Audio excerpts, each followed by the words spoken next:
forum on E&C considerations in a remote working environment. My name is Ernie Broughton. I'm a senior advisor at the ECI. First of all, I would like to thank our sponsors, Inform 360, Learnings and Entertainment, and Vault Platform. During today's session, as you have questions, as we hope that you do, we will ask you to post those to the speakers using the poll tab on the platform. When we get to the last half hour, we'll be doing an in-depth Q&A. Our moderator at that time will be Andrew Neblett, the co-founder of Inform 360, and I'll introduce him more fully at that point. This particular session is based on a working group that's been in existence for the last 6 months or so. A working group is basically a ECI's practitioner-driven group that considers certain kinds of challenges and produces white papers on various topics. For example, in the past, we've had practitioner-driven working groups that have produced white papers on capabilities building in ethics and compliance, integrating ethics and compliance into the performance management system, and preventing retaliation in the workplace. So it's a very critical part of what we do. And this particular group has worked very hard over the past few months to produce this particular webinar and a subsequent white paper that will be coming out at some point in the near future. So you're getting kind of an inside look at their first observations about this issue. Today's topic, we're considering the impact of a remote work environment on ethics and compliance programs using basically the 5 principles of the high quality ethics and compliance programs Blue Ribbon Panel report that is a key component of ECI's program and services. And so without any further delay, it's a real pleasure for me to introduce one of the co-leads, Alicia Olmsted, who will begin our presentation today. Alicia is the Global Ethics and Compliance Consultant with Dell Technologies. Welcome, Alicia. Thanks for that great introduction, Ernie. We are really excited to be here today and share our findings with everyone. Those of you who have participated in ECI working groups know that it's certainly a team effort, and this one was no exception. The remote working group was made up of 35 fantastic practitioners who worked in hyperspeed to meet an accelerated deadline for this working paper so that it could be something fresh and relevant that our industry could reference right now when it's needed the most. The group represented various companies and industries around the world, which was really important in making sure the information in the white paper was balanced and applicable to any organization, regardless of their industry, size, multinational, or local. The working group was formed into 4 subgroups, with Sobia Kidwai and I serving as co-chairs. In today's presentation, a representative from each of the 4 subgroups will present the findings and recommendations from their respective research areas. The presenters from those subgroups are Jeanette Chesla from Lockheed Martin, Aaron Bangor from AT&T, Ellen Daly from Lockheed Martin, and Wendy Wheeler from Koch Ag and Energy Solutions. Let's go to the next slide. Great, thanks. Before we dive into the subgroup presentations, I'd like to give a little information about the scope of the project and the approach that we took. Back in 2016, as Ernie mentioned, the ECI formed a Blue Ribbon panel tasked with identifying the attributes of a high quality ethics and compliance program, or HQP. The report focused on 5 critical principles and the best practices for each that would help guide practitioners in taking their programs far beyond the check the box minimum. The 5 principles highlighted in the HQP report are strategy, risk management, culture, speaking up, and accountability. Fast forward to today, where we all now find ourselves in an unprecedented working state. For most of us, it has been about 9 months since COVID-19 forced our companies to move into a remote working model. And since then, every company has experienced its own set of issues as it has worked to adapt. Remote working existed before COVID, and many companies already had some percentage of their workforce working remotely. But pivoting overnight to a nearly complete remote status took a lot of compliance companies and organizations off guard. And back in the spring, no one knew how long this would last, but now it's evident that the pandemic has resulted in a new normal that doesn't include everyone working together in common facilities. Out of this realization came the formation of this working group that was formed to consider how remote working affects an ethics and compliance program beyond the pandemic. The findings and recommendations provided in the white paper allow organizations to take an offensive approach in considering where changes may need to be made in their ethics and compliance program. To tackle this, the working group decided to use the 5 principles from the ECI's HQP report as a framework and created a subgroup for each principle. This allowed each subgroup to isolate their focus through the lens of one principle and do a deep dive into that area. The result is a comprehensive review of both the benefits and challenges of remote working in each principle, as well as best practices and examples in a real-world toolkit. I'm going to pause here for a couple of poll questions to see what you predict our research found. Here's the first poll question, and the slide is showing where on your screen you can see the poll and answer it. Of the 5 principles from the HQP framework, which one or ones do you think is the most impacted by a remote working environment?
I'm not able to see the poll results, so if someone will just change to the next slide when they are up, that would be great.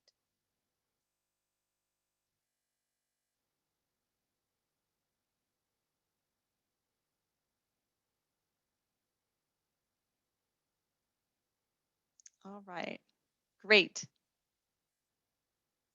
Here's the second question. Of the 5 principles from the framework, which one or ones do you think is the least impacted by a remote working environment?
We'll share what we found in just a moment, but first, a side note about our methodology.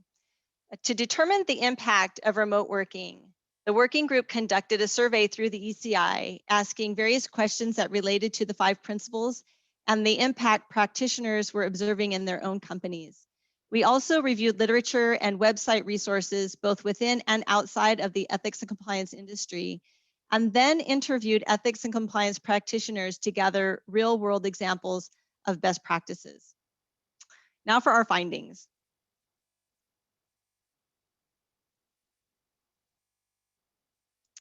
We'll go to the next slide, please. Thank you. Through the research, we found that remote working had the lowest impact in the areas of strategy and risk assessment, and the biggest impact was found in the area of culture. We found that remote working provided both benefits and challenges to all of the 5 principles.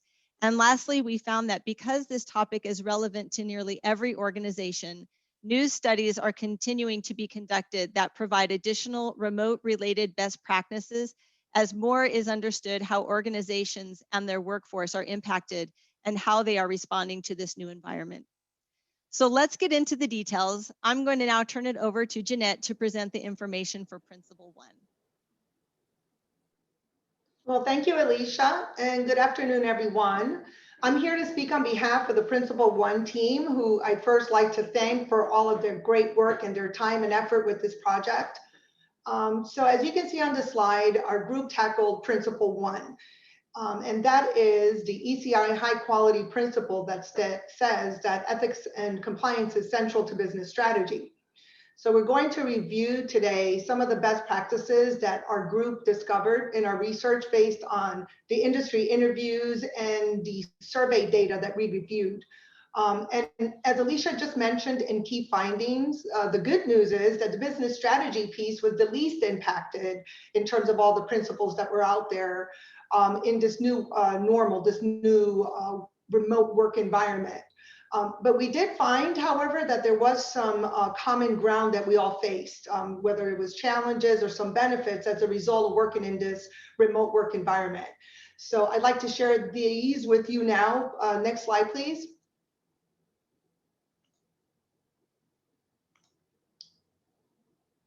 Okay, so the good news is that one of the benefits for remote work environment this year is that it was a year of great creativity for the ethics and compliance folks.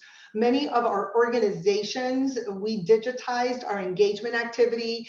So whether we were reaching out to leaders or employees, we increased the use of collaboration tools such as Slack and direct messaging, for example. We reached out to our employees and leaders in meetings via Zoom or Microsoft Teams. And so we became very well versed on this very quickly. So that was goodness. Second interesting thing that we shared and faced is that we relied on our metrics to help guide our strategy in response to this remote work environment. But with a little bit of a difference where we were tailoring our metrics with more responsive polling, quicker, getting information quicker to the employees, instead of our regular rhythm that a lot of companies traditionally have. And we also had, in this work environment, there were opportunities for us to strengthen our relationships with our employees across the enterprise. We were in a position to partner with leaders to review the impact of an expanded remote work environment on the health and of the ethics and compliance programs.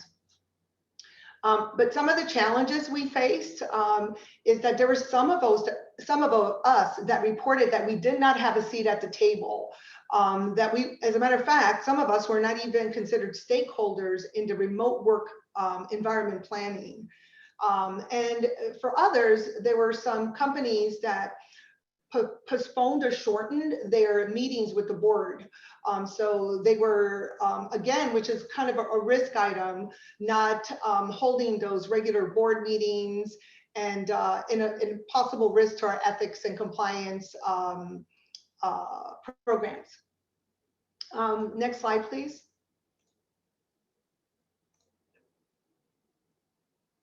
Okay, so now we're going to review some of our the best practices that we found, again, with the focus on business strategy. So what can organizations do to ensure that ethics and compliance is central to the business strategy in a predominantly remote work environment? And so first is reviewing the metrics. Now you all know, and most of us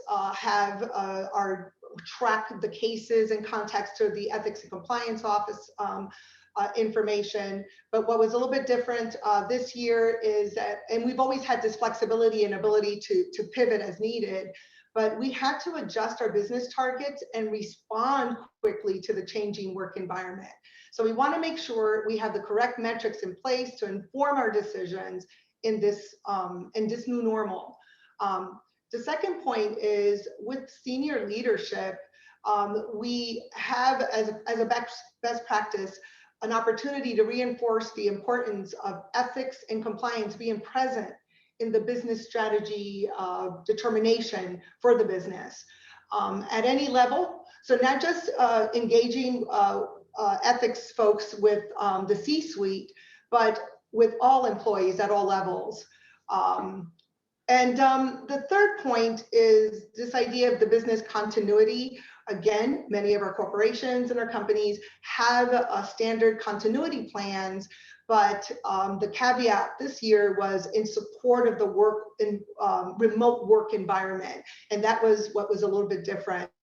And we find that revising this maybe at a faster rhythm or just attuning to it a little bit more, we can support the business to ensure that we also have regulatory alignment. And then this is the code of conduct awareness is a very, another point that we all shared. We want to communicate this and share the code of conduct.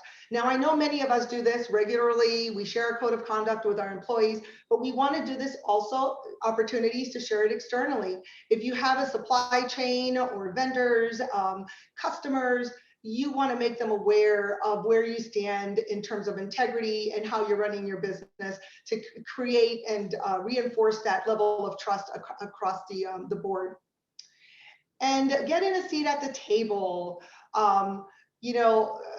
sometimes any table will do. Here in the United States, we have Thanksgiving, and traditionally we'll have a children's table that you then graduate over years into the big table. And sometimes that's how it is in business too. You could get your foot in the door in a smaller meeting and then work your way up until you get to the right audience. And then you can communicate ethics and compliance all across the board through the company. So getting a seat at the table is just very central to reinforcing business strategy and having an opportunity to influence business strategy for the company. And the last point on this slide is preparing the ethics and compliance team. We found that some of them were not trained in this work environment. I think to Alicia's earlier point, where yes, it's true that some of us did have remote virtual work environment in our respective companies, it still was not the primary way of doing business. So there are some folks on our teams that are more comfortable performing the in-person interface. And so there has been a little learning curve in how to continue that momentum, how to be just as comfortable using the virtual tools that exist for us. And so we want to raise the level of comfort using digitization to communicate and collaborate with our teams. Next slide, please.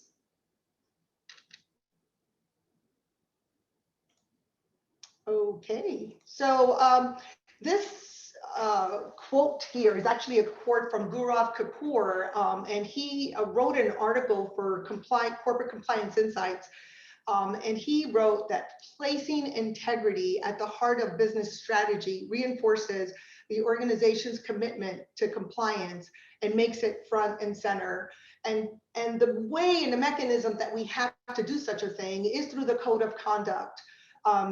Focusing on the code helps the employees understand how it aligns to organizational ethical behavior in all areas of the business. Again, this is tied to strategy, and you can communicate this through the code. It's just a perfect vehicle for that. So to the left of the slide, you'll see how do we do that? How do we keep the code of conduct front and center?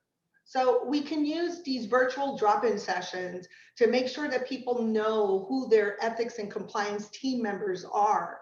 there's so many ways that we can go about doing this. Again, getting in departmental meetings, sometimes even connecting with employees directly, direct messaging them, finding what kind of initiatives are going on in your corporation and becoming a part of that. One of the things that we did at Lockheed Martin, we have business resource groups where we ethics officers can join these resource groups of folks with common interests and show up at their meetings and opine and be able to participate. We also have, we use Slack, which is a virtual communication tool, social media tool, to communicate and open up channels that are relevant to the ethics and compliance subject matter, so that there could be, in some instances, two-way communications, and in some instances, one-way communication. Another way to reinforce the code of conduct is participating. We talked about departmental meetings, but you know, be prepared to show what the trends are for ethics and compliance. Bring a nice story and something that folks would find interesting. And focus groups. We've been in our company conducting focus groups more frequently, again, virtually, using Skype and other tools again, and just kind of learning as we go. And so there's so many tools out there, we're still growing when it comes in that arena. And the third point is working with IT to make sure that ethics and compliance measures are being considered as part of the cybersecurity practices to protect data privacy. You know, oftentimes some of our employees will be using, let's say, some of these digitized tools where they think they have the same online rights that they have, let's say, with external media. And there are different rules that happen and that govern behavior, employee ethical behavior inside a company versus what an employee is used to dealing with where they're in the outside world using similar tools. So the IT world has an opportunity, has an opportunity to help us, ethics and compliance, shape that discussion. And the last point is we want to make sure, again, that ethics and compliance is invited to, has a seat at the table to identify potential risks, which again are escalating rapidly. And I already reviewed with you all what best practices those were and how you can get yourself into those meetings should you wish to do so. And so with that, this is all I have for our principle 1. And I'm going to turn it over to Aaron Benger. He's the Director of Compliance for Data Protection from AT&T. So take it away, Aaron. Thank you, Jeanette. So we're going to move on to principle 2 now.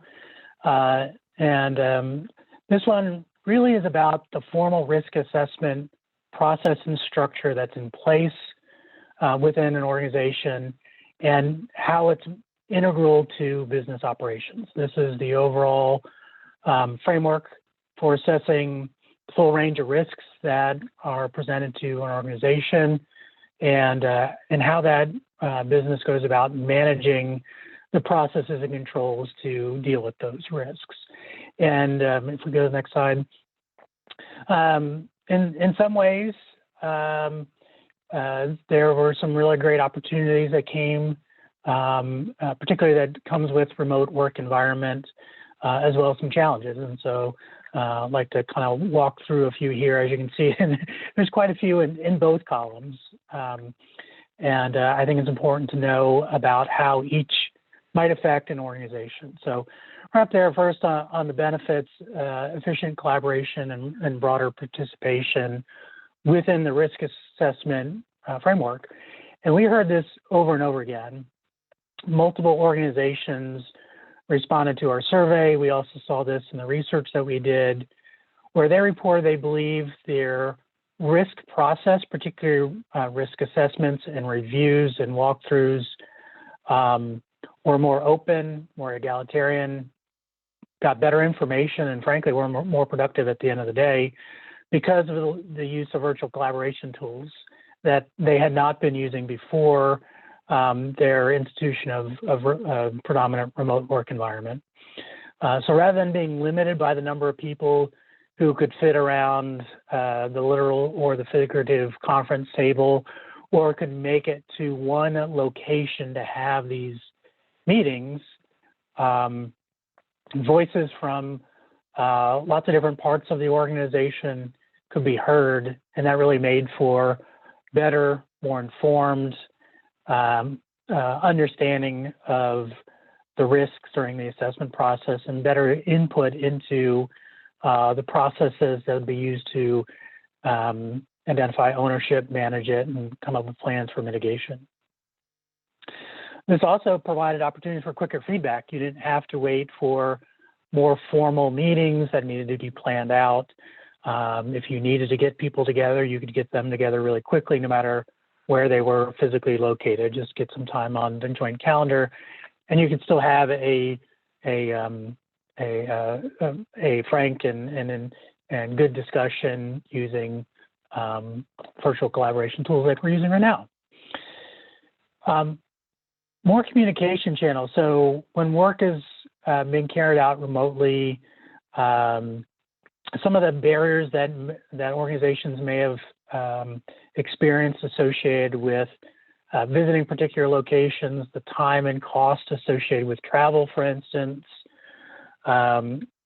would be, if they weren't necessarily eliminated, but greatly reduced. So if you needed to have a 2-hour conversation, but 5 people needed to fly somewhere, you probably weren't going to do that for budget reasons, logistics reasons, time reasons, even for environmental reasons, carbon footprint and things like that. But the virtual technologies allowed you to get together more quickly and find communication channels.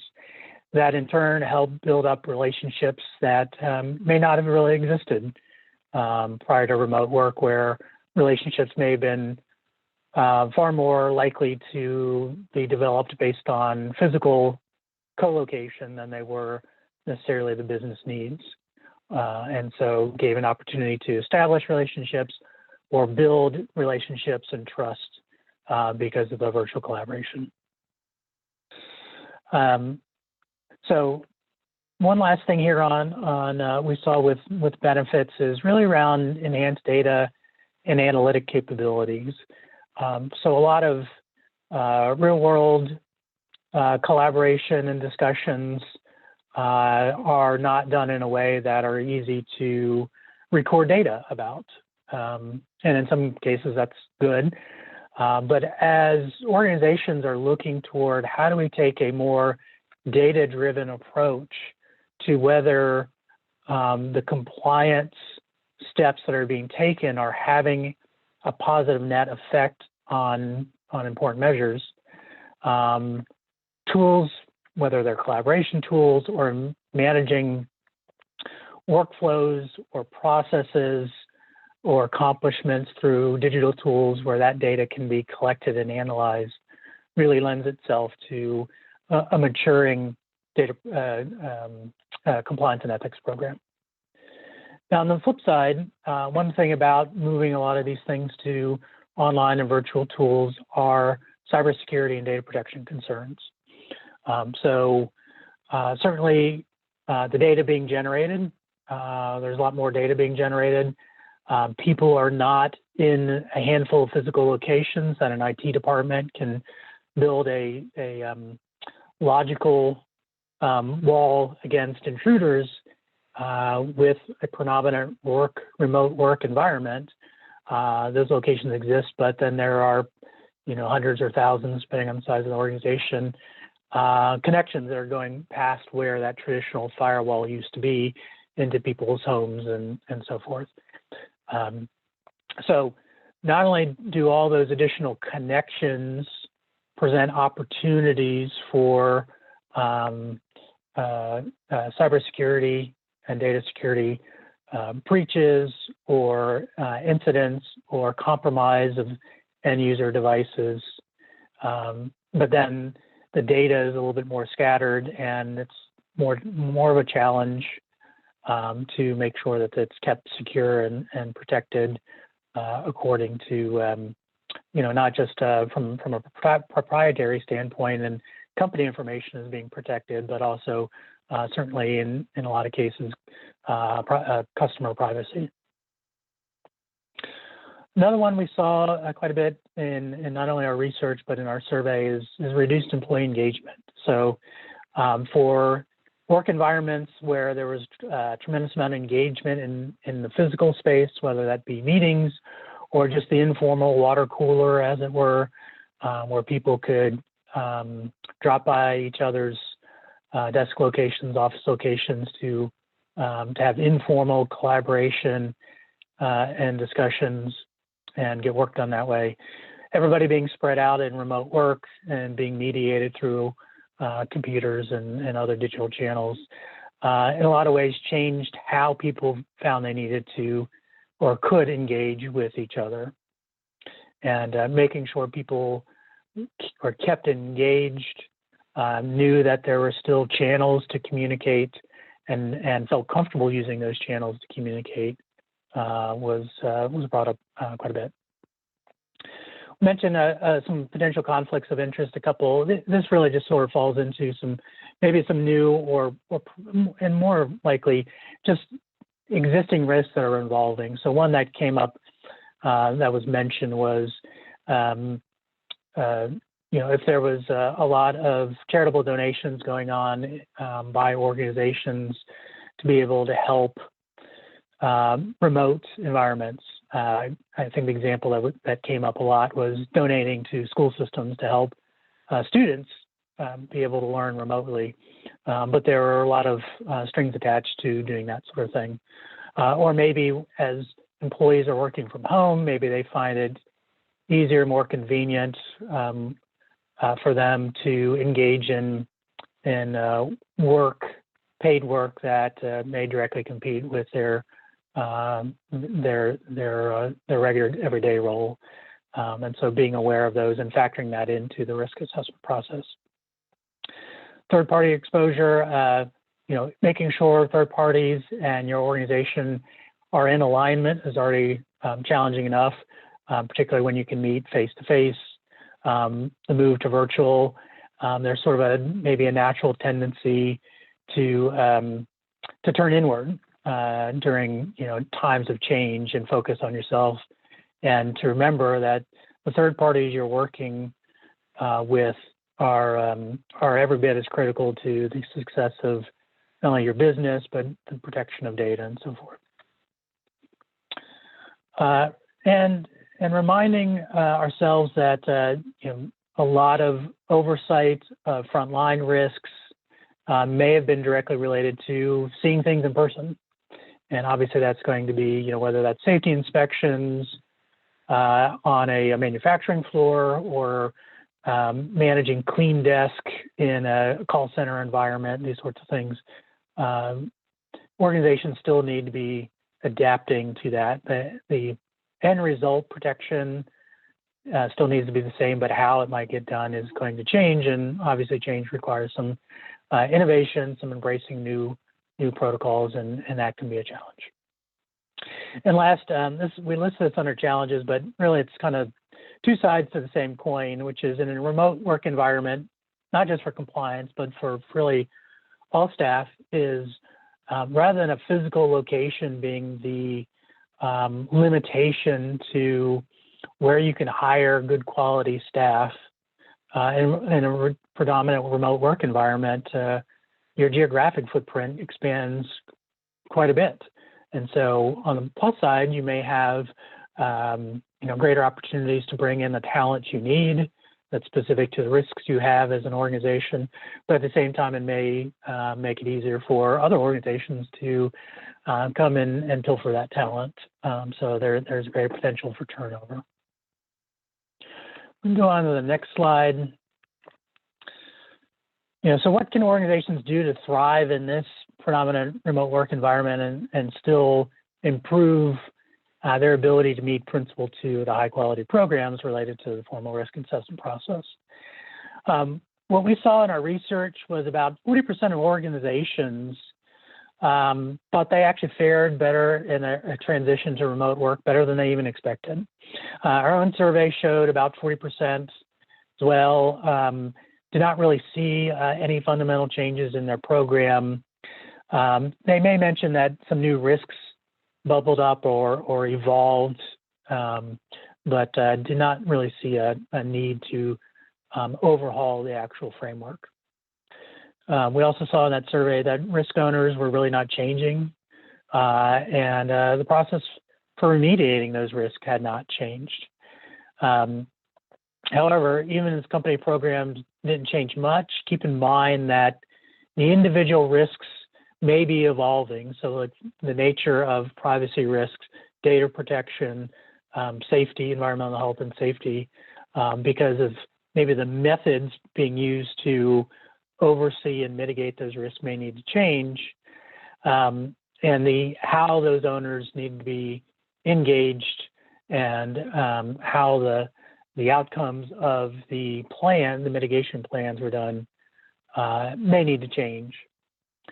It was important really to, from what we saw, to keep focused on fundamentals, on what the results and the outcomes were, even if necessarily maybe the methods changed a little bit.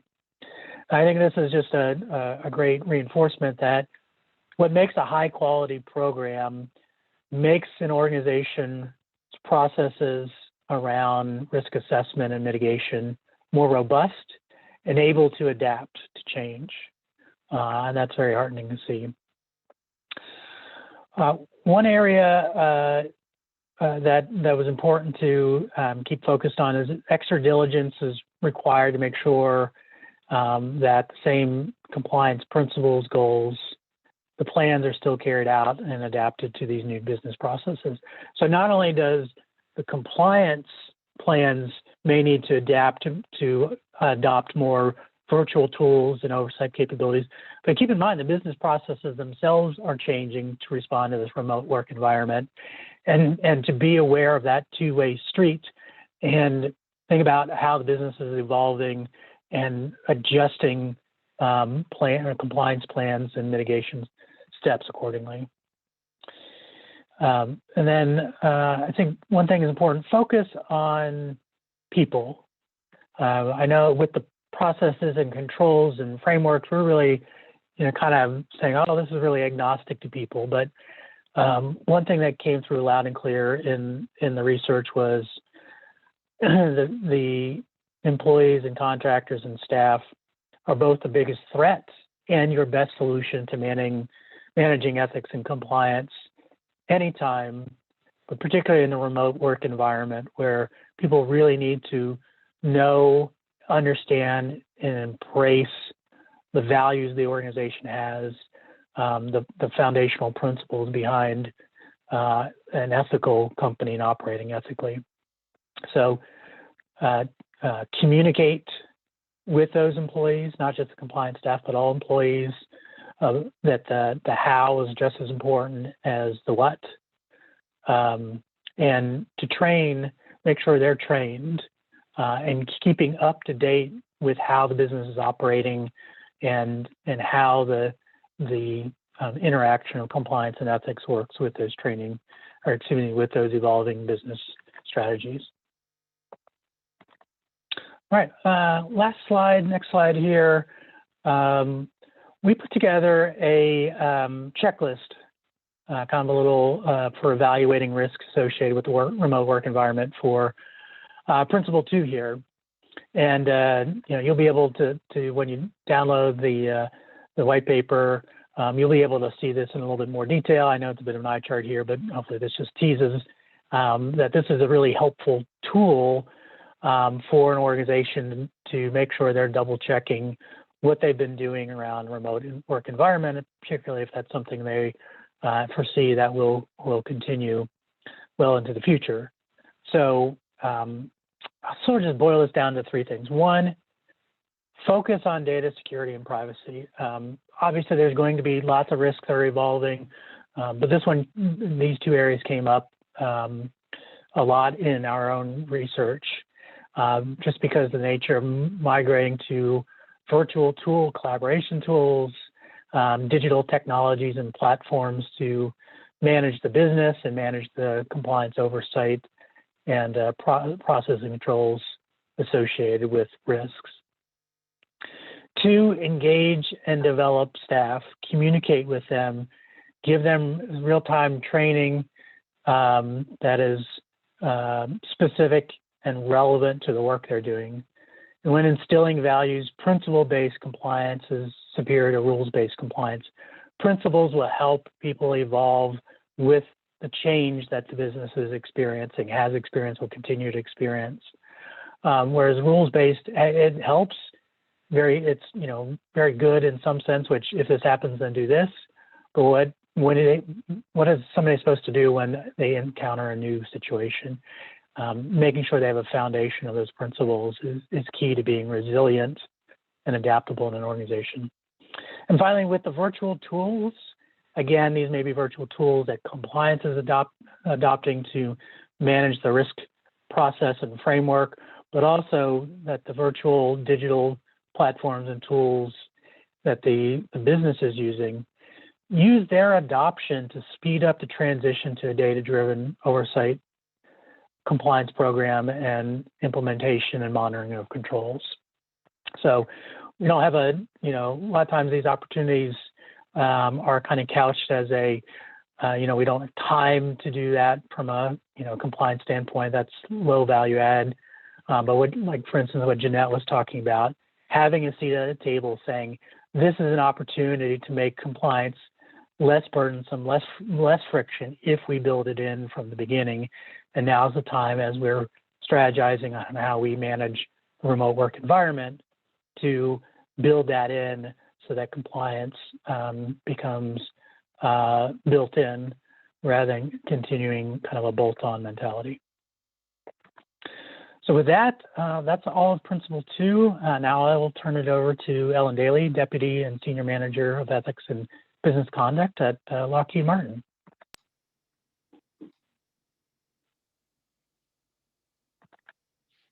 Okay, thanks, Aaron. And good afternoon, everyone. I'm happy to be here today to share our team's research on building and sustaining a culture of integrity in a remote work environment. As Alicia noted in the beginning, most of us may have also agreed on the poll that culture is the most impacted principle of a remote work environment.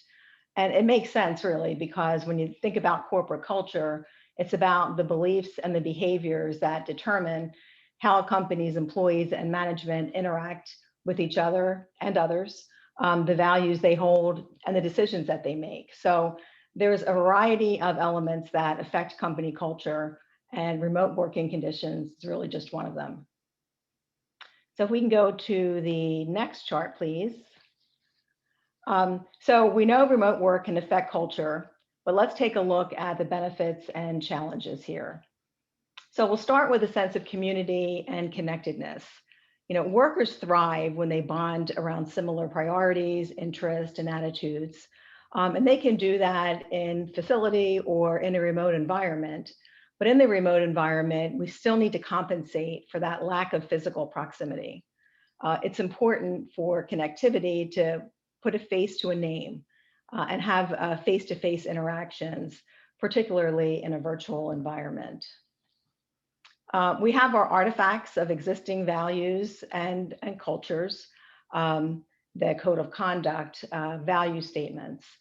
They don't change, but it's important to remind all employees, including our remote workers, of the ideals that shape the company and the expectations that the company has.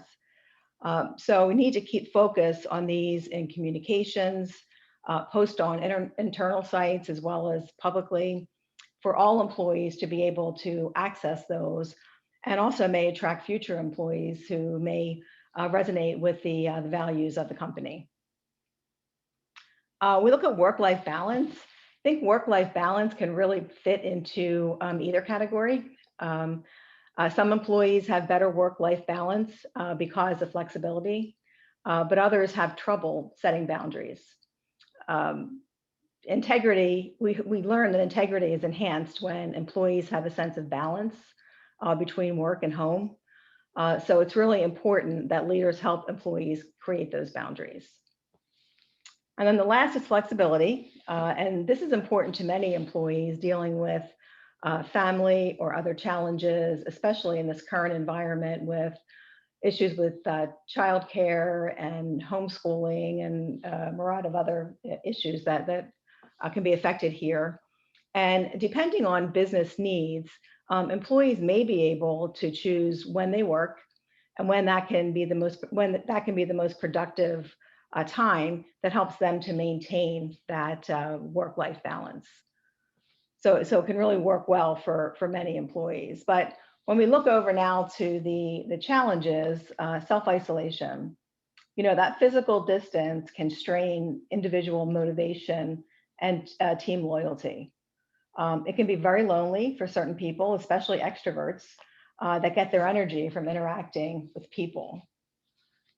Poor team communication can lead to miscommunication and misunderstandings. Employees that maybe had face-to-face contact before, got together as teams and discussed ideas, there may be a change in the way that they're communicating now.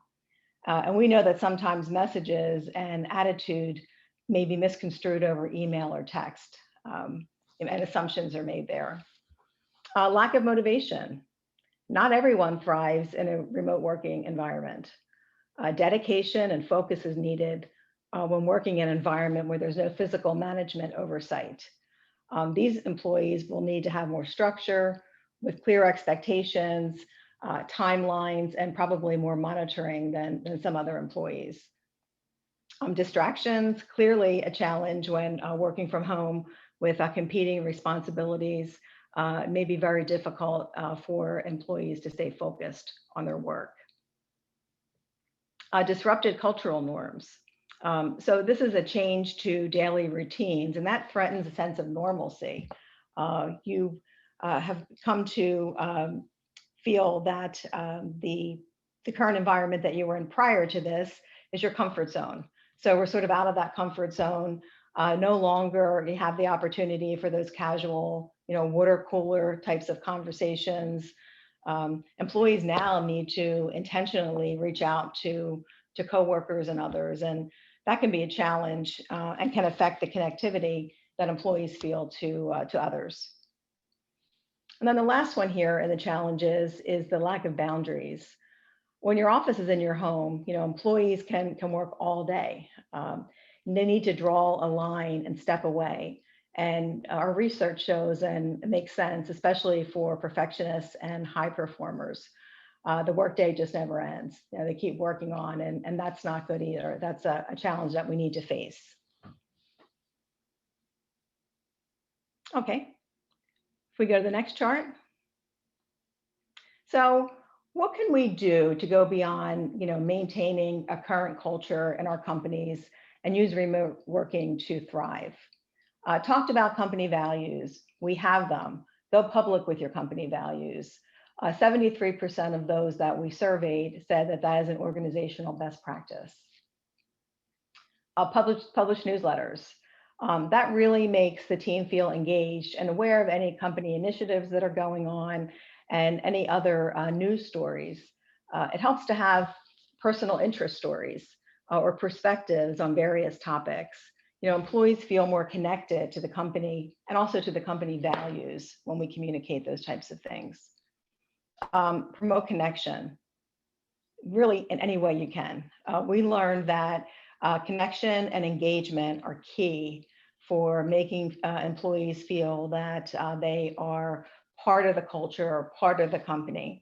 So we want to continue doing that. In our research, we found if remote employees feel connected, they have a similar experience to employees working on site. We don't see too much of a difference once we establish that they have that connectivity. So it's important to have regular check-in meetings and to keep up communication, exchange feedback, and allow for dialogue with team members. Create and prioritize boundaries. We talk about connection and how important that is. It's also really important for employees to disconnect and give their brains a rest. Making work a priority at all times isn't realistic, and it really isn't desirable and can lead to burnout.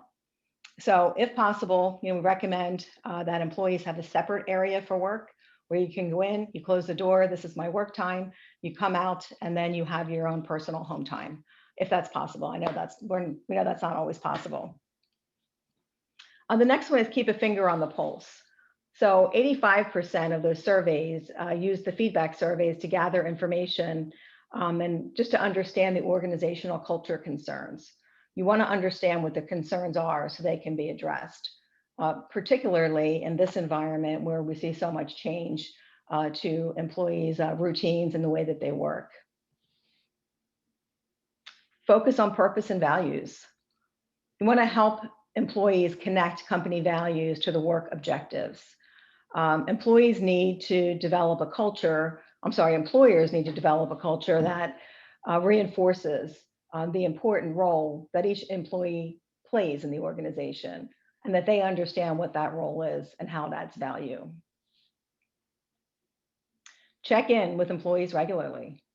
A simple, how are you doing? Is there anything that can be done to help you in your situation? Recommend scheduling one-on-one meetings with leadership to obtain information and also to share feedback with employees. Create a mentor or buddy system. We learned that regular contact with even just one trusted mentor or coworker can do wonders for a remote employee sense of belonging. So it's also a good opportunity in the remote environment to pair employees from different locations or different functions. And that way it really expands the reach of employees, their network and their knowledge. Bring employees together. Virtual team events are more popular than ever. Remote teams can have fun and get to know each other. And we also heard that creating social networks in remote working environments was very high on the list of those that we surveyed. Some examples of this are some after-hour virtual socials, maybe a game night, a paint night, a lunch break wellness activity, yoga, meditation, Pilates, or maybe just the fun chat channel on Slack or some of the other platforms where employees can relate to each other and have more of a social connection. Communicate often. This is important. I mean, communication is essential for making remote employees feel connected. There's many virtual communication options that we've already talked about here today. Zoom and Skype are just to name a few. And the last one here is to incorporate digital recognition. 73% of those surveyed acknowledge that peer-to-peer recognition as an important way to help employees preserve and promote a culture of integrity in a remote work environment. So that way they can recognize each other and still have those connections. Now if we'll go to the next chart. So just going to look at highlight some of the BP and also Lockheed Martin initiatives that our team had shared with each other. At BP, there are quarterly calls with senior level leaders in one of BP's business areas. And the head of the ethics and compliance organization holds quarterly calls with the senior leadership. They review what they're doing in ethics and compliance. They share case studies, discuss ideas, and then promote ethical leadership behaviors. At Lockheed Martin, we hold ethics steering committee meetings with our senior leadership at all the business areas and the corporate office. Same types of things, sharing metrics, accomplishments, special initiatives, and then solicit feedback from the senior leadership on the ethics program. So this is a real good opportunity to solicit feedback and ideas regarding remote workforce from our senior leadership as well. And then in terms of recognition, BP and Lockheed Martin have similar digital recognition programs. BP has an Ethics and Compliance Heroes program, and Lockheed Martin has what we call Next Gen recognition. In both programs, the employees are given a specific number of award points with a cash value as well. They can provide awards to other employees, but the awarded behavior must support a specific value or principle of the program. So they provide the awards online, and then employees can use those to purchase online items. So these are digital recognition tools that really can be effective in promoting recognition more in a remote type of work environment. So just in summary for principle 3 and culture, our research shows that remote workers can be as productive, engaged, ethical, creative, and collaborative as any in-office team, and a strong culture can be maintained with a remote staff. But there is a caveat here. It does require intentional planning, use of new technologies, and a great deal of communication as well. So that's what we have for Principle 3. Thank you, and I'm going to turn it over to Wendy Wheeler. She's the Senior VP Compliance and Ethics at Koch Ag and Energy Solutions to provide her team's feedback and findings on Principles 4 and 5. All right, thank you, Ellen. Okay, so as a reminder, Principle 4 is that the organization encourages, protects, and therefore values the reporting of concerns and suspected wrongdoing. And Principle 5 is that the organization takes action and holds itself accountable when wrongdoing occurs.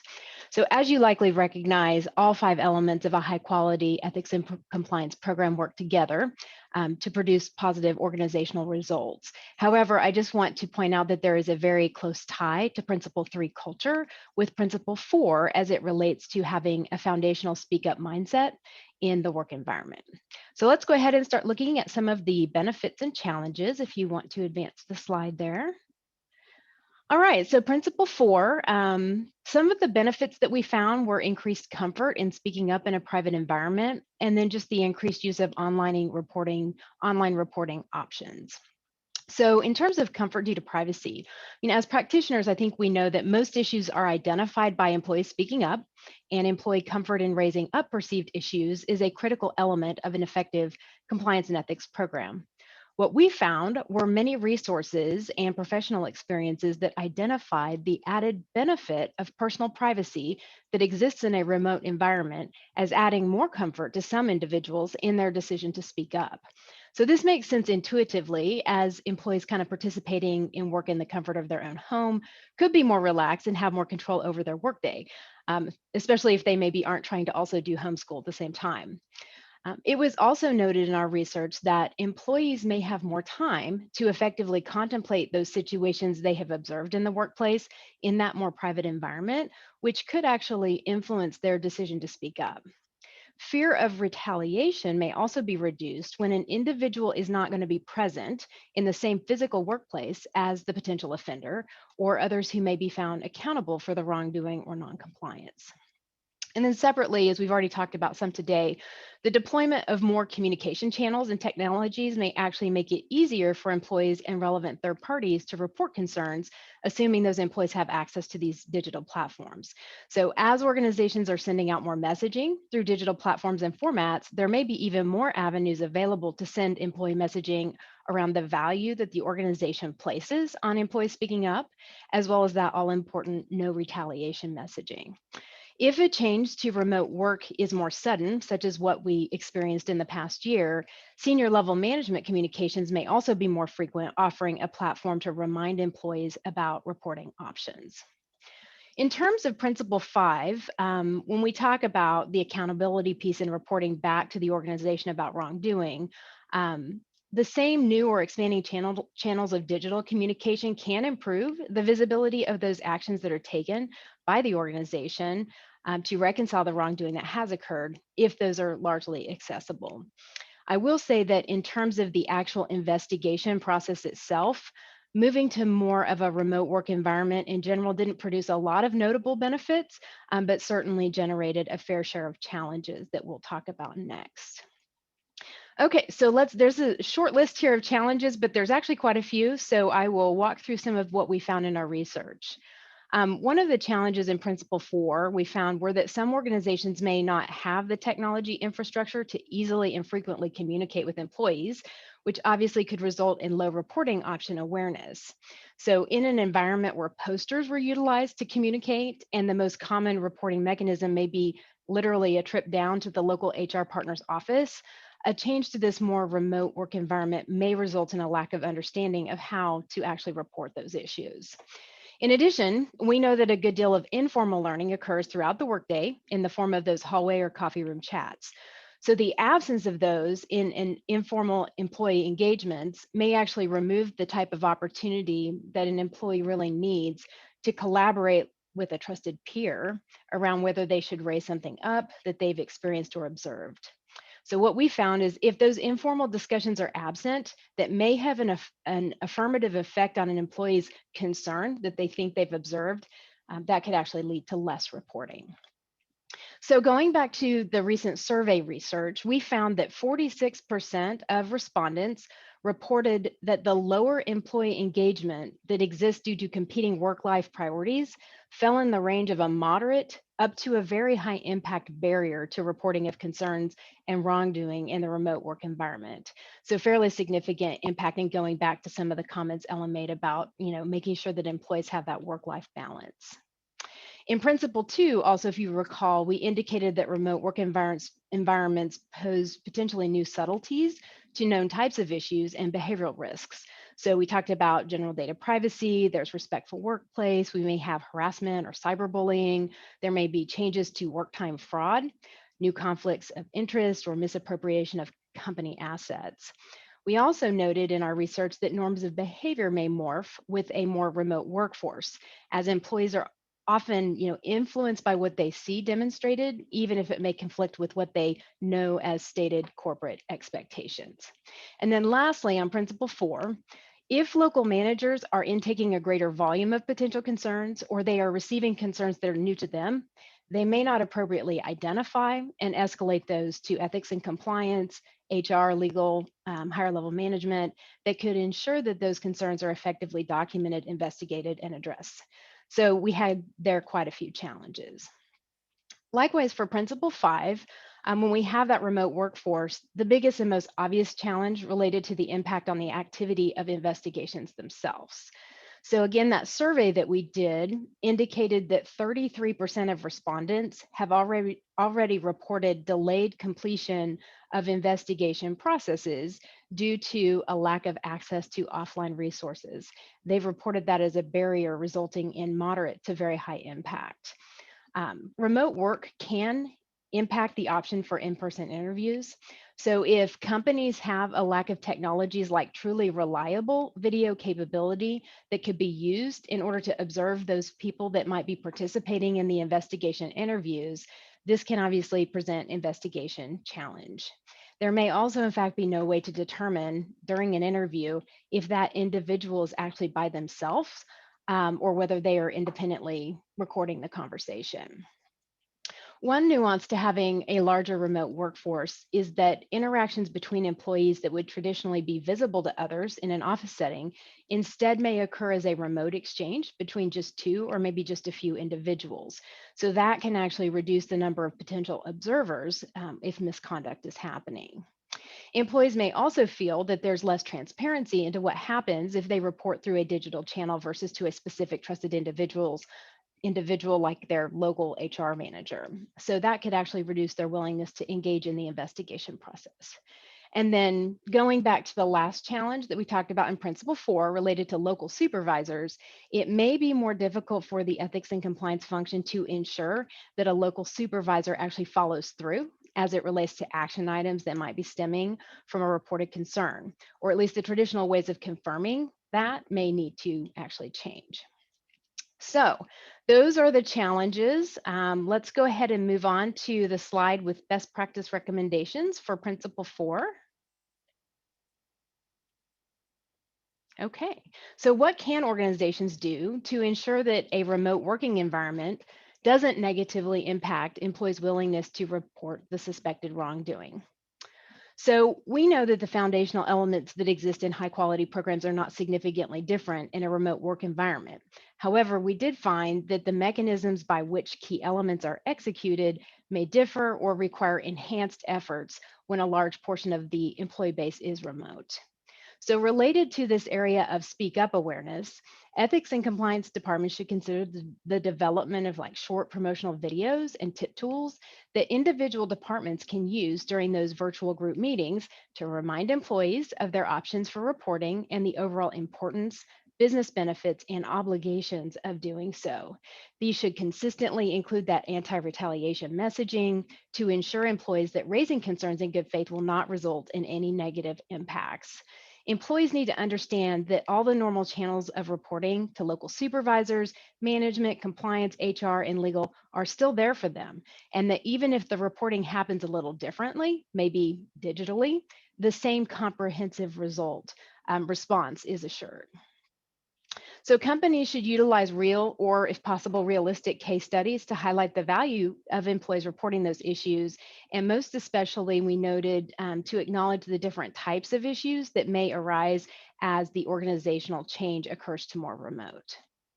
And then, as you heard in the culture discussion, department leaders should be encouraged to have much more frequent team check-ins, and those check-ins can be proactively leveraged for more frequent reminders on reporting and as opportunities for their teams to actually raise questions and concerns before those concerns escalate into potentially bigger problems. Now, in order to make all of these efforts around encouraging employees to speak up productive, companies may also need to retrain supervisors and managers around the new types of issues that may arise and the importance of handling or triaging those concerns, even if they are really busy or receiving more complaints. And they also need to be aware of how to recognize retaliation, which may be more challenging to spot when the organization is largely remote. There may need to be more proactive asking as opposed to just observing. Top-level leaders also should communicate through direct videos, Zoom meetings, or other live or pre-recorded messaging to employees about the company values, expectations, and the importance of contributing to and sustaining that culture of integrity by speaking up if something doesn't seem right. So we all know we need employees to understand how they can report and that we value and want them to report. But what can we do to lower the anxiety that may exist and reduces the likelihood that an observer of misconduct will actually take that step and raise an issue, particularly if they don't have that local trusted peer, manager, or HR partner to walk in and speak directly to? So through our research, one novel way to achieve this is through innovations in reporting technologies that offer some newer benefits, combined with the general concepts of increasing muscle memory around the action of reporting concerns. So in terms of increasing muscle memory, a recommendation is to increase its performance by performing frequent pulse surveys. Those could be focused on areas that may present unease or concern to employees and using technologies that offer an option for individualized and, if needed, anonymous back and forth conversation. So if we want to go ahead and move down to the toolkit, Rachel, it's 3 slides down that shows the pulse survey app. Yeah, perfect. Okay, so this is just a snapshot and we'll come back to this at the end. Nope, the one that you had it on. Yeah, there you go. Okay, so these same technologies can be leveraged to obtain general employee culture feedback, which can overlap or be a leading indicator of compliance and ethics concerns. So the theory here is that if employees are more used to providing regular feedback that may not quite reach the level of concern, but does relate to discomfort or a work-oriented challenge because we've asked through these more frequent pulse surveys, they will be more comfortable bringing forward issues of true concern. So if they have muscle memory, the hurdle to come forward is lower.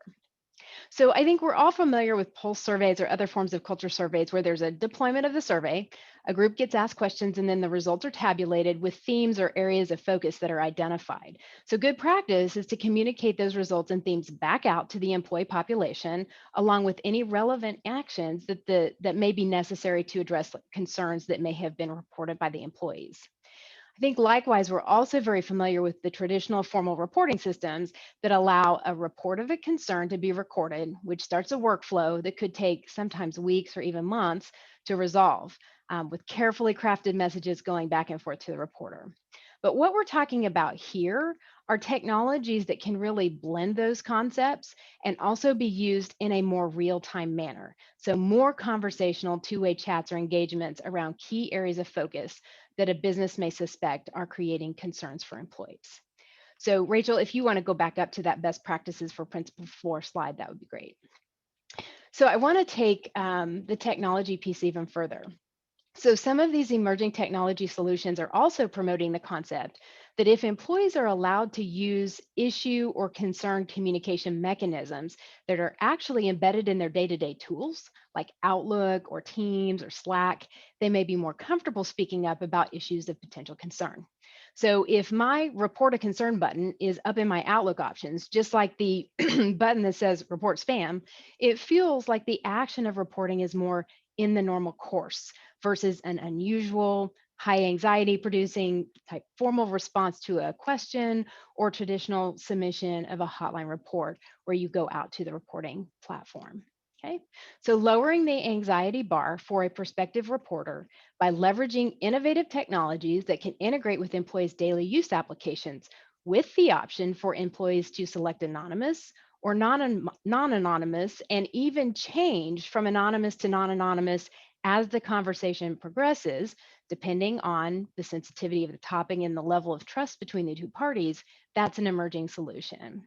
And just to clarify on the technology, this doesn't have to be deployed as truly like a real-time chat. So it does not have to be consistently monitored, but it just has that conversational chat feel as a base, so that is available. And the Wisply app, which is what I showed in that toolkit, is an example of technology in this space. Other technology solutions that we identified lower the anxiety bar for reporters by allowing them more control when they do decide to formally report. And so some of this is going to be relevant for Principle 5 around transparency during the investigation process as well. So this includes technology solutions like the Vault platform, which allows reporters or employees to select or approve their case manager from an available pool. You can see how that might be particularly useful for a woman who wants to speak to another woman because of the nature of the concern, or for them to transparently ensure there's no conflict of interest with the investigator. So the point here is just that there are evolving technology solutions in the reporting space, and these platforms allow anonymity and more of a real-time exchange than the traditional reporting softwares. And they also have other emerging and configurable features. So in conclusion, for Principle 4, a best practice outcome from deployment of such technologies and muscle memory approaches is the earlier detection of brewing concerns and a greater percentage of actual concerns being raised in a remote environment where those activities could otherwise be dampened. Okay, so we'll move on to best practices and recommendations for Principle 5. So for those of you that joined us for the September ECI Best Practices Forum, you may recall some insights from the SEC portion. And in that session, it was indicated that of internal whistleblowers, 85% declared that they had reported the issue internally before coming to the SEC. So when the company does not take action or effective action or communicate effectively about taking action, the risk of an employee going outside the firm is largely increased. So considering all the challenges that we talked about earlier, companies must determine innovative methods to investigate potentially more and newer types of allegations with less ability potentially to corroborate behaviors with observers. And those investigations may also need to take place remotely. So in terms of best practice, our research findings showed that companies should provide supervisors, managers, and all of those tasked with conducting investigations relevant training on the new types of concerns or emerging risks that may be unique or more prevalent with a remote workforce. Also, education on conducting remote work investigations and the use of new technologies for these purposes also needs to occur. Companies may need to deploy innovative solutions to execute investigations in situations where either travel is hindered or allegations exist in a location where no qualified investigators are present or available. So one really novel approach that we identified here was to leverage a seasoned or trusted business partner as a proxy for the typical investigation team to go on site and execute local language interviews in support of an investigation. So obviously an effective outcome with this approach relies on the ability of the investigation resources to proficiently coach a proxy on things like effective observation and interview technique, documentation of information, and communication of factual information without insertion of opinion or biases. So this may require a new educational aspect to the ENC function. To best address challenges in remote collaboration around an investigation, much like in our discussion in Principle 4, some tools are better suited to enable secure engagement between multiple stakeholders that are involved in an investigation.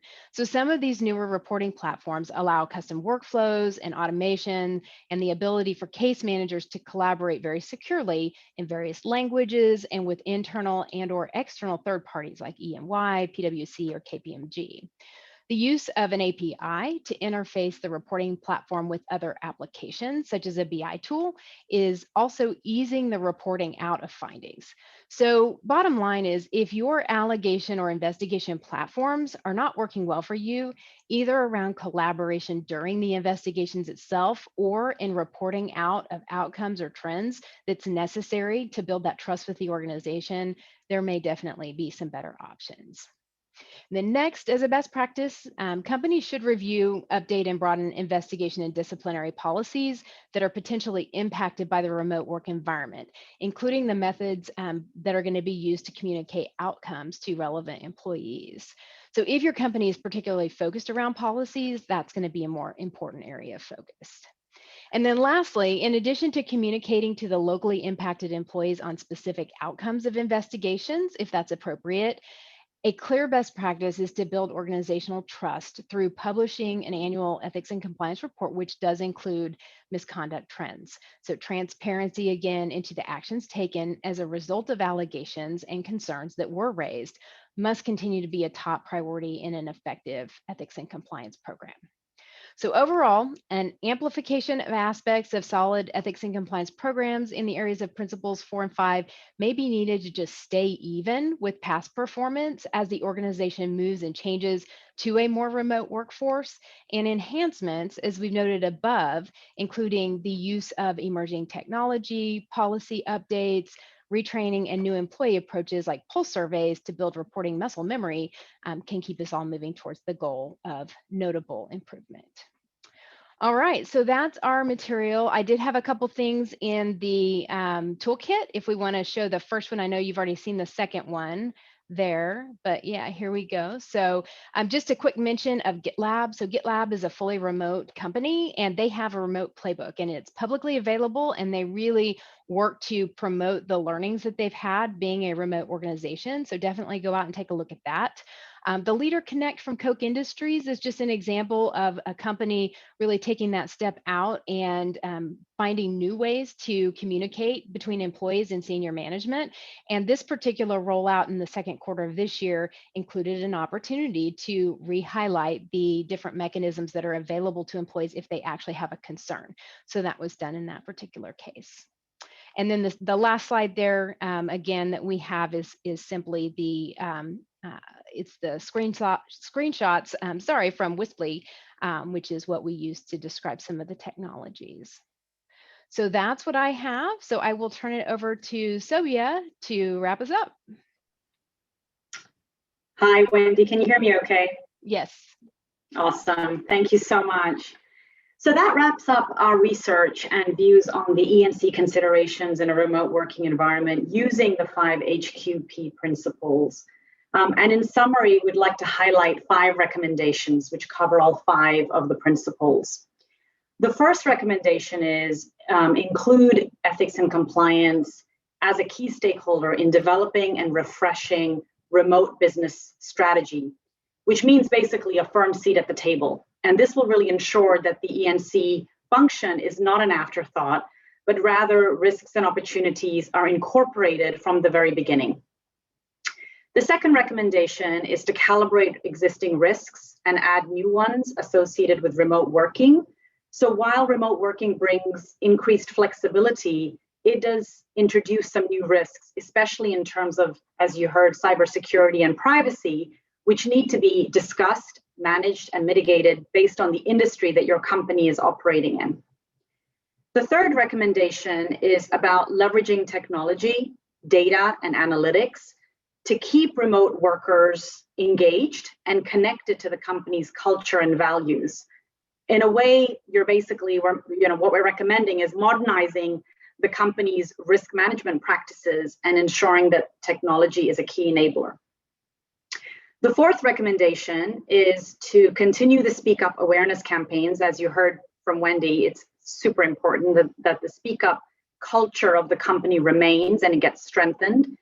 And particularly in a remote working environment where the hallway bump-ins are likely not happening due to the remote working environment. So ensuring employees are aware of the mechanisms and the channels and what those and how those are reinforced through leaders is very important.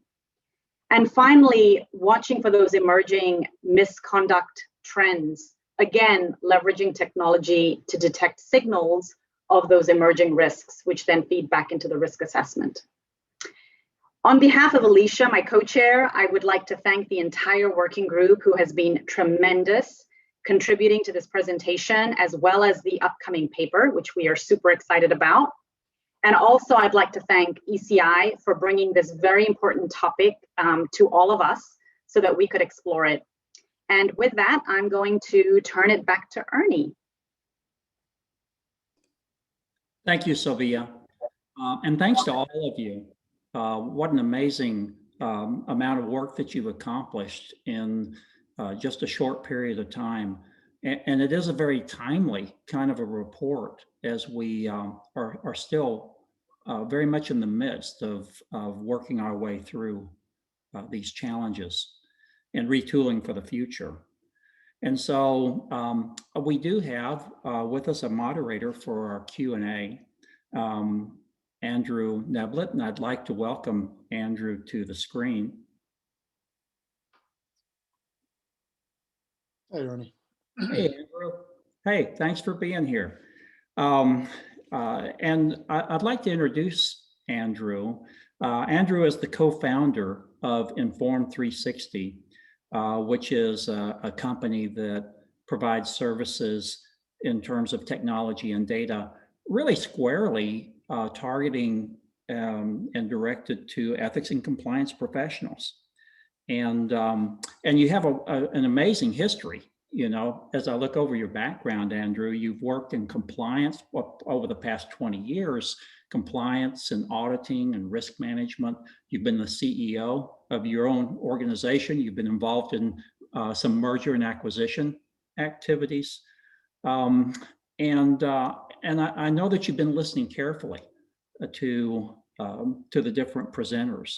And that the work that they've done of looking into each one of these principles and looking at the impact of remote work in terms of these principles of a high quality ethics and compliance program.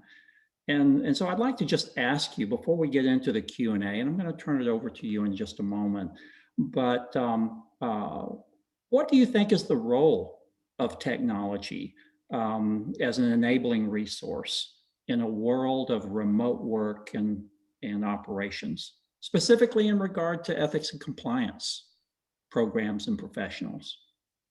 No, so Ernie, it's a great question. You know, as I was listening to the presentation today, I was thinking a lot about, you know, what we're seeing with our clients and what they're doing. You know, what we've really seen is, you know, we've got a lot of clients that are managing very complex programs and very complex organizations. And you know, what we've seen is that the challenge of the expansion of remote working has really caused many of them to kind of look again, look fresh at their technology and how they're using that to better manage their programs, and really what they're doing to invest to address a lot of the benefits and the challenges that we heard from the research today. And as we've gone through it, you know, and worked with our clients, as I was listening to it today, there are really three areas that it sounds like, you know, are very much aligned with what we've heard. One is around really first, you know, the productivity of the ethics and compliance team itself. We've been working with a lot of our clients on some of the issues that were specifically discussed. You know, we've seen that with the movement to remote working, that a lot of the risk of change, and the methodology that companies are using to, you know, identify those risks and conduct risk assessments have kind of were not as flexible or agile as they wanted them to be. And so we've been working with them to automate those processes, and then really taking them on into, you know, things like how do you better manage those risks once you've identified them, and delivering tools around visibility, you know, increasing the visibility of those risks, communicating them, and executing against those. But I thought one of the most interesting things about this was really as we look at the face of the compliance program, is we lose a lot of the opportunities that the team discussed, to, kind of to meet face to face with our employees. What we're finding is technology is increasingly becoming the face of ethics compliance, and that having kind of those traditional tools that we might have had that were overly complicated or hard to find or difficult to use just won't work anymore, and that they can have a damaging effect on the brand of the ethics compliance program. And I was listening to Wendy there at the end, and I think she made a lot of really great points about how that technology should interface with the employees. And she kind of started off with that whole accessibility and connecting it with everything else that they do. And we're spending a lot of time with clients figuring out how do we make this central to kind of their day-to-day workflow, and how do you make sure that what they're doing is intuitive and easy, and basically also creating a conversation. So you get people in, you have a simple solution, and where people can respond and give the information that they need, but they can also start a conversation and build that relationship with the compliance program. So I think we've really found it's not only important to have that productivity, but also to have that face of compliance through technology. And I think that's one of the things which we're really going to see. And the third that kind of jumped out at me today was really around data, was the fact that, when you look at both of those, we all are looking at data and analytics and saying, how do we better utilize that to manage our programs? And, effectively what we're seeing is if you're able to structure your program in your systems in such a way that you're able to more effectively capture data in that consistent, structured manner, you're able to tie it together with other systems, you can really get that informed, kind of a 360-degree view of your program. And it allows you to better manage the program, but also, justify the resources that you're asking for, and helping you to continuously improve the program. So those were kind of the three areas that really jumped out at me on where technology, I think, can play a key role, having listened to the presentations today. Yeah, and I want to get to it's really interesting, the points that you made. I certainly have found that that when this all first happened, I think the initial feeling was, hey, we've got the technology, we've got this, we can handle this. But as the months have dragged on, it seems like productivity issues have kind of emerged from some of the chasms that have begun to kind of start as cracks and then begin to kind of widen. And I also hadn't really thought of what you said, that ethics and compliance needs to realize that in many ways, even regardless of what happens, whether we go back, well, we will go back into the workplace, but whether it's a hybrid type of a situation, that technology is really going to be more of the face of that people see, and the challenge of making that human, I think, and so what I'd like to do really is turn this over to you, Andrew, because of your experience and your understanding of some of the issues that are involved. We actually have our panelists back on board here. I'd like to turn it over to you and have you kind of pose some of the questions that have come in or that have occurred to you in listening to the presentation, to extend our learning on this topic. And then I'll come back in a little bit later and close out the program. That sounds great. Thank you. I guess we need to, could we get Alicia and the rest of the team? I'll go ahead and turn on your cameras and come back on, and we'll jump into all the questions. That'd be great.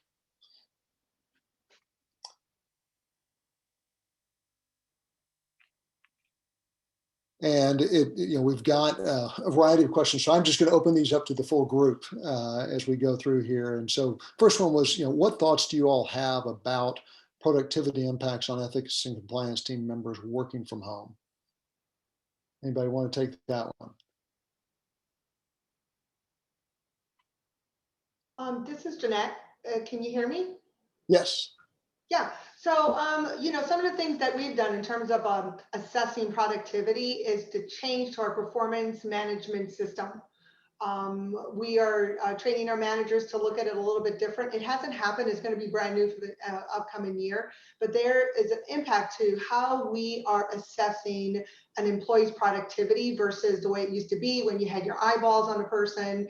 Now we are looking, and this is feedback I've been hearing from different managers on accomplishments, like, you know, these small truncated projects and what is it that you're achieving. So more feedback, more frequent feedback, instead of this just elongated performance process appraisal system. It's continuous feedback, acceleration of how you're accomplishing your goal throughout the year. Great. Anybody else? Well, I would just add that one of the things that we have focused on in our compliance and ethics team is recognizing that every employee situation is different, and how to allow them to be most productive is not going to look like the next person. And as long as it's a partnership between the employee and the department to find, you know, what times can that person work, you know, where is technology working for them, what technology solutions do they need to help them to effectively accomplish their day-to-day jobs. You know, those individualized conversations to optimize performance is something that we've really focused around. Excellent. And here's I'll another try- one. I'll chime in there. One other. Go ahead, Aaron. Go ahead, Alicia. One other one area we didn't touch on that much, but specifically relates to productivity, of course, is job accommodations. And you know, job accommodations in a lot of ways are just productivity tools. How can somebody be more effective at their job? And sometimes those job accommodations were tied to the specific, you know, the office environment. And remote work has given an opportunity for people to focus on what is it going to take for them to be the most productive possible. And you know, in some ways, the remote work environment has, for employees with disabilities, made things easier for them. Particularly telework has been, you know, a job accommodation for a long, long time. But in other ways, you know, maybe some of the supports they had in the office, they don't have at home, and they need to feel like they can speak up and saying, hey, it's not that working from home is something I can't do, is I need that. And it just goes to some of the other cultural and engagement topics we talked about broadly, which is people need to feel like they can speak up and, you know, focus on the fundamentals of what is it going to take to do my job, and, you know, for the company to say, we want you to be successful in what you're doing. Excellent. Alicia? I think that between Wendy and Aaron, they both said it perfectly. I have nothing more to add. Great. I'll just add one thing, Andrew. I think that we've heard too that some employees tend to be more productive now because they have more flexibility in their work schedule. They don't have the travel time getting back and forth to work. I think it all depends on the job that you do, and if you're able to do it virtually, and if you can be trusted to do it virtually. I think there could be increased productivity in this environment.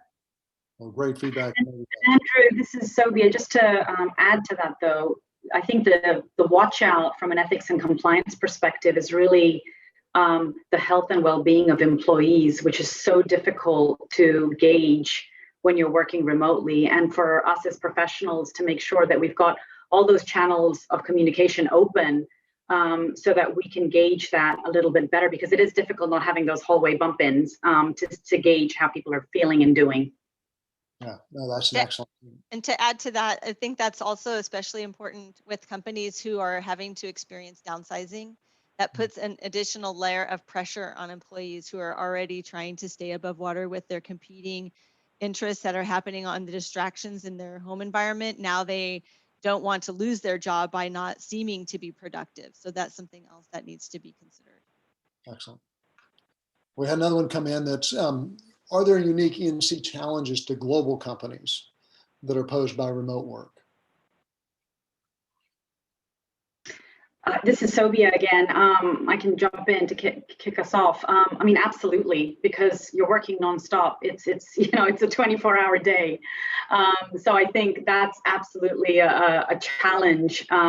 It's not a 9-to-5 way of working. And I think for employees, they need to create boundaries. I think Ellen had said it best that, you know, every employee situation is a bit different. And so you have to appreciate that and have line managers trained. I think that was another theme in our working group that we came up, that training of line managers and leaders is really important in that situation. Excellent. And we found in our group that it depends also on the countries, right? Because there's some considerations on quarantine rules, whether an employee can leave their homes to actually go into the facility. And based on what's going on in their particular countries, it can impact how they're delivering their business. So when we're interfacing with our international partners, we have to take all of that into consideration when we're managing how we're going to conduct our ethics and compliance business. Yeah, I just add to that, you know, in addition to, you know, the cultural differences, the, you know, kind of the regulations and around pandemic restrictions, things like that, there are broadband differences. And so, you know, you may not always be able to assume that everybody has the same capabilities, depending on, you know, the reliability and bandwidth they've got available to them. So being flexible around what specific tools are being adopted and used, and how people are interacting on a real-time basis. And kind of picking up on that theme, Aaron, that you just mentioned, you know, how do you all deal with security problems that are posed by Slack and other collaboration tools?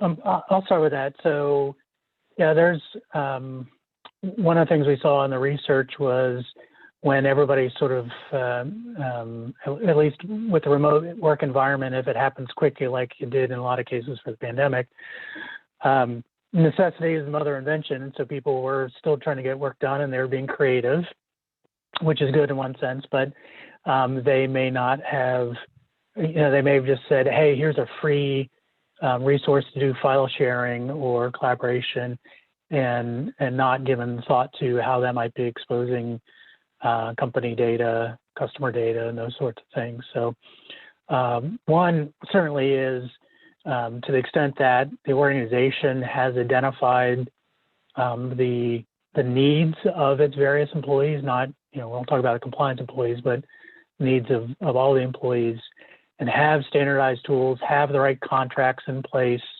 to make sure that that's supported and done in a way that supports the security standards that organization has adopted is really important. So getting on top of that, communicating that to their employees that, you know, this is not meant to slow you down. This is really meant to help you feel more confident that when you are doing the work, that you're doing it in a way that is not going to put the company at risk. Excellent. I'll jump in there. So Dell has had remote working for many years, and we have a lot of policies and programs already in place to address some of the risks that happen with remote working for our company. But when we did pivot to have a larger number of people have the opportunity to work from home that never would have in the past because of the pandemic, it did have us pause and then go back and revisit all of the policies that we already had in place to see, do we have everything in line that covers the risks of this expanded workforce being remote? And one of the things that we did discover was that the security part was one of our issues that we needed to address more. And that was in the sense that there were people who now were working at home who've never ever worked from home and would never have really thought about the impacts of printing things at their home computer that, you know, that they would have printed at the office in a very secure location. So the education to the workforce was one part that we really had to focus on, in making sure that these people who are now finding themselves in this environment remembered or were aware of the restrictions that we have about confidential information and what you can and cannot do with that. So I think it was a big awareness issue, especially for people who never intended to work remotely and now were forced to do that, but still had a way of doing their business that required things like printing or putting things in places where others might have seen it in their home. And so that was something that we had to think about. Anybody, anything else on that one? Well, I would just, please, oh, Wendy.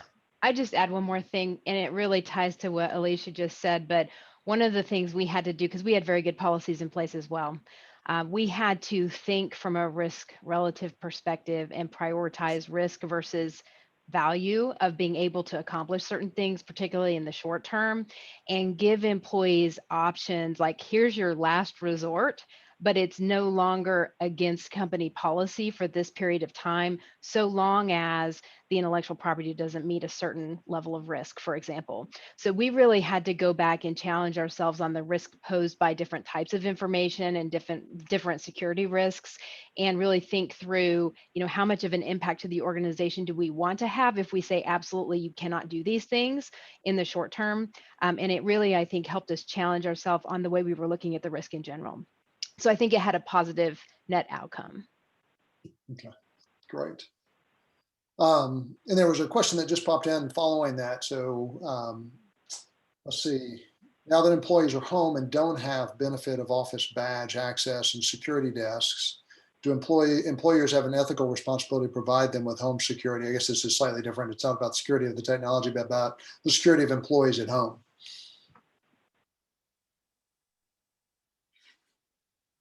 Any thoughts on that one?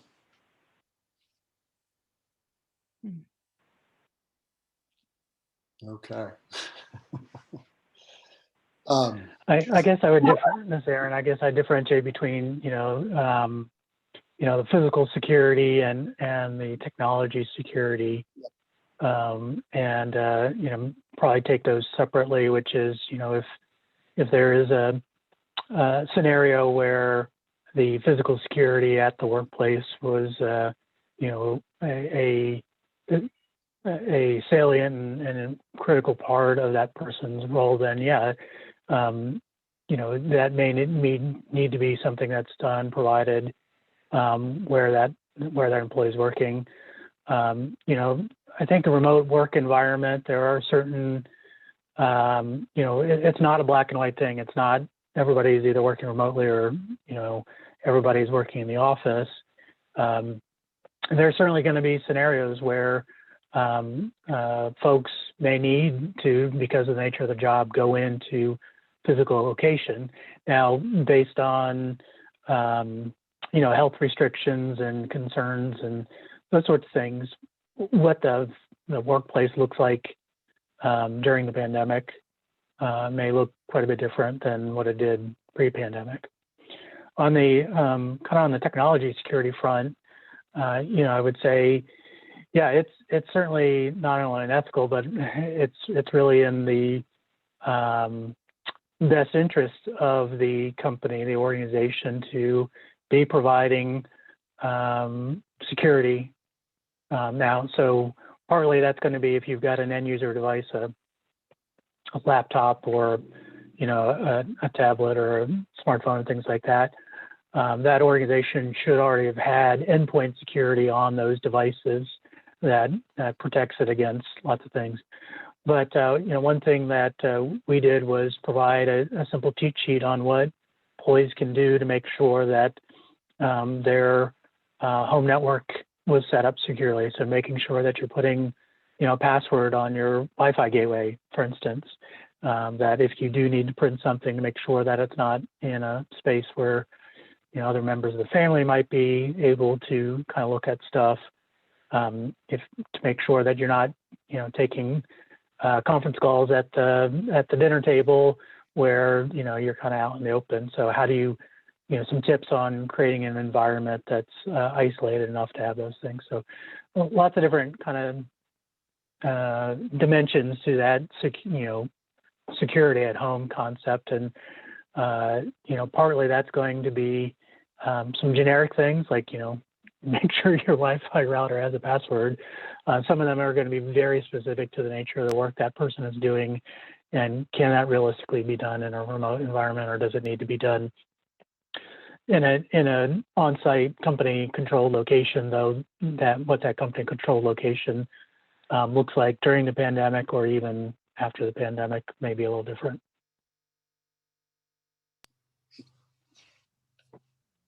Excellent. Another one that's come in is, what changes are your organizations making in terms of how you hire and onboard new employees into a remote work environment? Thinking specifically about training them or orienting them in terms of culture, values, standards, and expectations. I can talk about that too, at least for Lockheed Martin. What we're doing previously, what we had done is the orientation in person. Now we're doing a lot more virtual orientations, and ethics and compliance is part of that as well. Talking about not only just from an HR side and benefits, but ethics is there also to talk about company values and expectations. And so it's similar. It's just now that it's more virtual than it would have been in person previously. Yeah, I don't think you can just sort of assume osmosis anymore. It's got to be much more intentional, which I think in long term is a good outcome, which is, don't just assume that our company culture is good and that they show up at a workplace and they just sort of absorb, the good, whether it's the HR kind of culture, the overall corporate business culture or the ethical culture that we as professionals want to promote and make sure is spread throughout the company. You have to be a lot more intentional about what is it specifically you're trying to do, and do you have the mechanisms in place to make sure that's being cascaded through the company. And I think it's also broader too, because you have the orientation for the new employees, and then they go back and start working remotely, right? They're not in a facility where you have that culture, and it takes time to adapt to that culture and that sort of thing. So I think that really is a challenge, and that has to be, constant communication and consistent communication through leadership and ethics as well, to ensure that those employees are indoctrinated into the culture of the company. And what I'll add to that, one more point, is the platforms that we use to make these communications. We used to have in person, but now increasingly our employees are moving to this collaboration tool platform, a little bit more informal. So that's why, again, emphasizing, for example, Slack, where we open channels, let's say, we haven't done this piece yet, but let's say open for orientation or for new hires, very, tailored communication to that population, but tailored communication to them where they are, where they reside. So we need to be, really agile in finding where they are reaching and getting their information. Just like we used to get it from email, and some people prefer to go to a website. Now the population, especially new hires, are moving to these different platforms. Right. To add to that communication piece, I think that is really important. At Dell, we've been doing virtual orientations for a really long time. And one of the things that we built into that also were follow-up emails that would go to all of those new hires on their 90-day mark and on their 1-year mark, to just make sure that they are reminded of the resources that are available to them also, in case that they hadn't at the previous 3 months had a need to know where some of those resources for our groups or even HRs were. And then again, at their 1 year, congratulating them on their first year, letting them know that there are lots of resources still to help them, because those mile markers change the way that they look at the company and the interactions that they have with others. So by targeting these key times within their career at the company, we're able to then get them where they are, and maybe what didn't resonate with them at that point in the past now means something that, and is a resource they really needed now. So we keep coming back to them. Excellent. So another one is just, kind of looking at the ECI research in the past and suggested, it suggests organizational disruption increases ethics and compliance risks. And what kind of measures are you all taking to double down on what you're monitoring during this period? How frequently are you reporting that to your leadership? And, are there new activities that you're measuring? So what are you monitoring? How frequently you're reporting it? And then, are there new activities that you are measuring as part of that?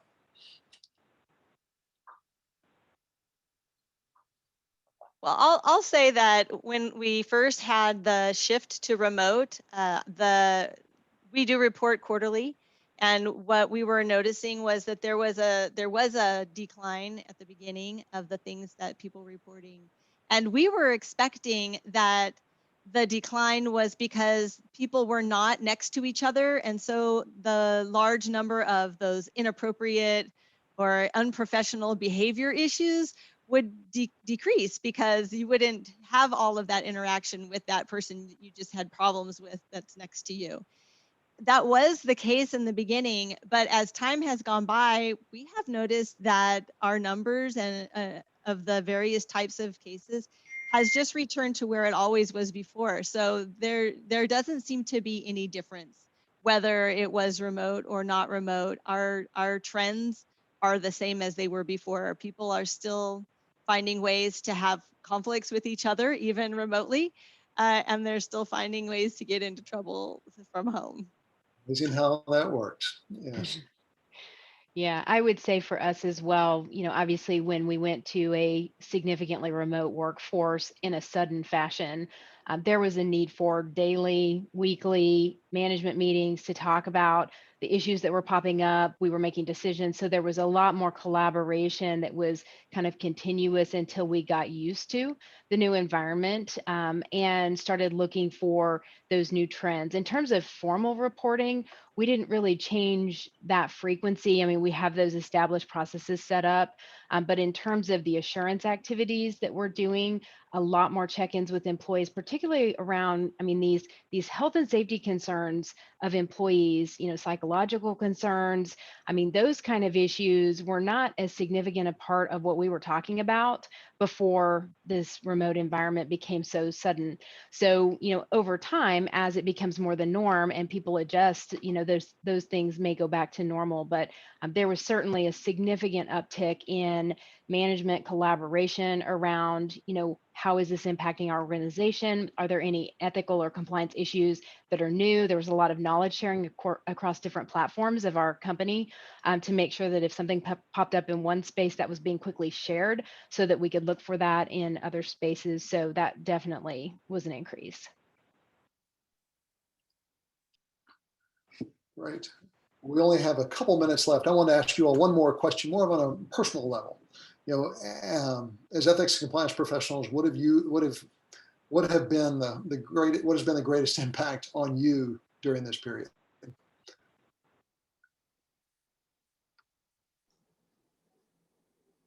Honestly, for me, it's been really almost business as usual. My client group is the IT professional branch of the company.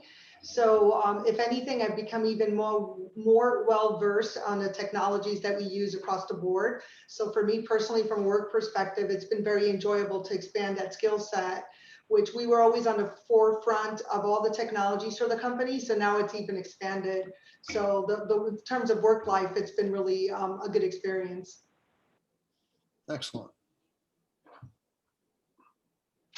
For myself personally, I would say working from home with children at home created a brand new challenge for me. And I have a new appreciation for noise canceling headphones, which are amazing. But really, I think you get over the shock of a change like that that's major, and things they're fine. And they go back and you find new ways to do the same thing.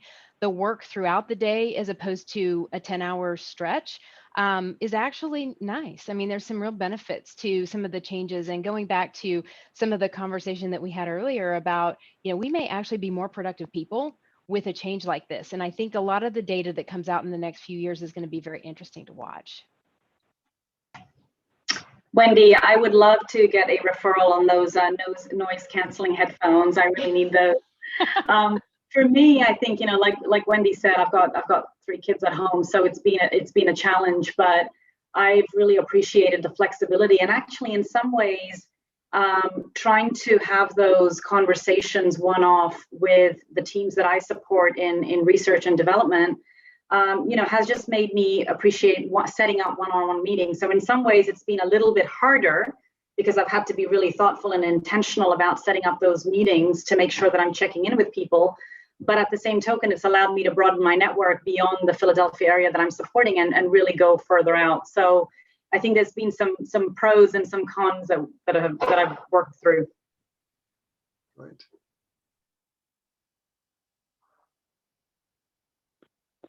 That's Aaron. I think I'd go back to kind of the point I kind of led with in principle 2. What we saw from a process standpoint in the feedback we got in our research and the survey results. And I think it mirrors my own experience, which is, the virtual collaboration has put a lot of people on the same footing and made you check yourself. Am I doing this the right way? Am I really hearing from all the sources I need to? Are there places that are better? Have I been just relying on, convenience and good luck to come across things, or have I done it through, a thoughtful engagement with people who I really need to hear from and would benefit from the work that my team does? And so just that opportunity to check yourself, to rethink it, to take a different view of things, and make sure that you're focused on the results that matter, and not just focused on doing things the way they've always been done.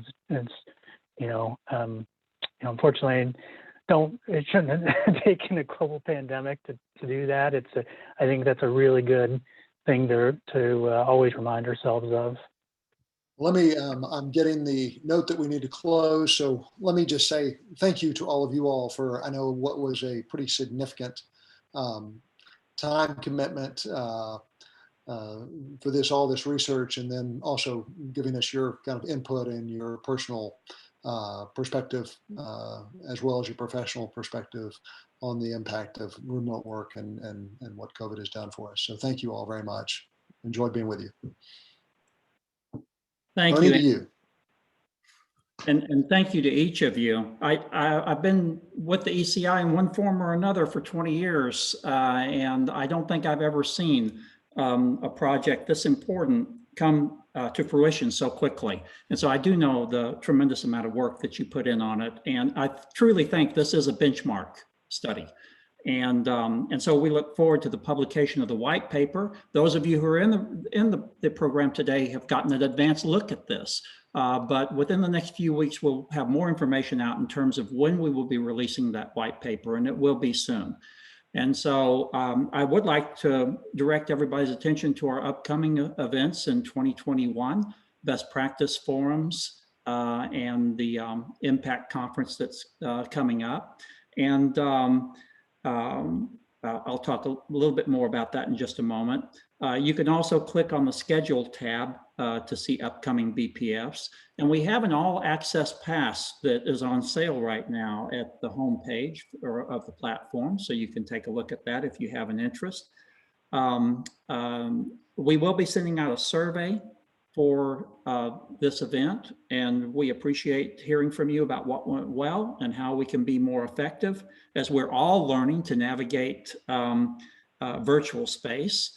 So we appreciate you completing that. Our Impact 2021 conference, for those of you who were with us last year, you remember we were one of the first ones in April to get into this this area of virtual conferences. And we had we think a tremendously successful conference with many great speakers. We have our next one that is coming up April 20th through the 22nd. It is going to be a virtual event, and we hope you'll join us. It is, you can find out more information at ethics.org/impact for updates.